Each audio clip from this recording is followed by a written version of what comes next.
Welcome, everyone. Today I want to take you on a journey, not across the Mediterranean, but into one of the most fascinating puzzles philosophy has ever given us. It starts with a Greek hero, a wooden ship, and a question so simple it'll keep you up at night. What makes something itself? By the end of our time together, I promise you'll never look at your phone, your car, or even your own body quite the same way again. Here's our roadmap for the next few minutes. We'll start by meeting Theseus himself and understanding the ancient myth that sparked this whole debate. Then we'll dive into the paradox, the actual thought experiment that Plutarch wrote down nearly 2,000 years ago. After that, we'll explore how different philosophers have tried to solve it. And finally, we'll bring it all home by looking at why this ancient puzzle matters in your everyday life right now in 2026. Let's travel back in time. Ancient Greece. Athens is rising as a great city-state, and at the center of its founding myth is a hero whose name you've probably heard, Theseus. His story sets the stage for everything that follows. So who was this guy, and why was his ship so important that the Athenians kept it around for centuries? Theseus wasn't just any Greek hero, he was the hero of Athens. His most famous feat? Descending into the labyrinth to kill the Minotaur, that terrifying half-man, half-bull creature. After that, he united the scattered communities of Attica into one city, Athens. He became its legendary founder-king, and when he died, the Athenians preserved his ship in the harbor as a memorial, a floating monument to their hero. They'd maintain it for centuries. And that's where our puzzle begins. Here's the paradox in its simplest form. The Athenians kept Theseus's ship in the harbor as a tribute. Over time, the wooden planks would rot and decay, so the caretakers would remove a rotting plank and replace it with a new, identical one. Year after year, plank after plank.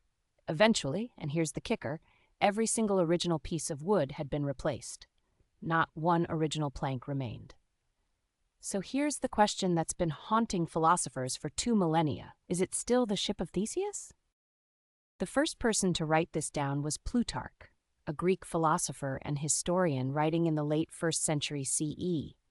He didn't just casually mention it, he placed it in his biography of Theseus himself, signaling that this wasn't just a fun riddle but a serious philosophical question about identity. What's remarkable is that Plutarch didn't offer a resolution, he just posed the question, and that open-endedness is exactly why we're still talking about it today. But wait, it gets even trickier. The 17th century philosopher Thomas Hobbes added a brilliant twist.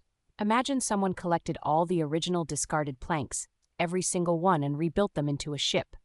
Now you have 2 ships, one that's been continuously maintained with all new wood, and another built from all the original pieces. Which one is the real Ship of Theseus? This is the version that really makes your brain hurt, and it's the one modern philosophers love to wrestle with. Now that we've got the puzzle on the table, let's see how some of history's greatest thinkers have wrestled with it. Because this isn't just about a boat, it's about the very nature of identity, change, and what it means for something to persist through time. Different philosophical traditions have taken very different stabs at answering the question. Let's start with Heraclitus, a Greek philosopher writing around 500 BCE, well before Plutarch. Heraclitus believed that everything is in flux, constantly changing. His famous line, "You can't step into the same river twice, because both you and the river have changed." Applied to our ship, Heraclitus would probably say the ship is different the moment you change even one plank. Everything is always becoming something else. It's a radical view, but it sets the philosophical stakes. If everything changes constantly, identity itself becomes slippery. On the other side, we have what philosophers call the continuity argument, and it's probably the most intuitive answer. The idea is simple. Identity isn't about the physical stuff, it's about the unbroken chain of existence. Change one plank, it's still the same ship. Change another, still the same. There's no magic moment where it suddenly becomes a different ship, because the change is gradual and continuous. Think of it like your own life. You're not the same person you were at 5 years old, but there's an unbroken story connecting then to now. That continuity is your identity. This debate didn't end with the Greeks. Look at this timeline. Heraclitus plants the seed around 500 BCE with his ideas about constant change. Plato, a century later, explores identity through his theory of forms, the idea that the true essence of a thing exists beyond its physical manifestation, in some ideal realm. Plutarch formally records the paradox around 75 CE. Hobbes adds his brilliant two ships twist in the 1600s. And here we are in 2026. Philosophers, neuroscientists, and AI researchers are still arguing about it. This question has serious legs. So why should you care about an ancient Greek thought experiment?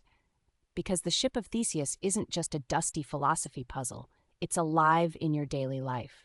Your body replaces its cells constantly. Your phone gets new parts, companies rebrand, relationships evolve. The question, what makes something itself, is one you're already living, whether you realize it or not. Let's look at how this plays out in the real world. Now let's bring this ancient puzzle into the 21st century.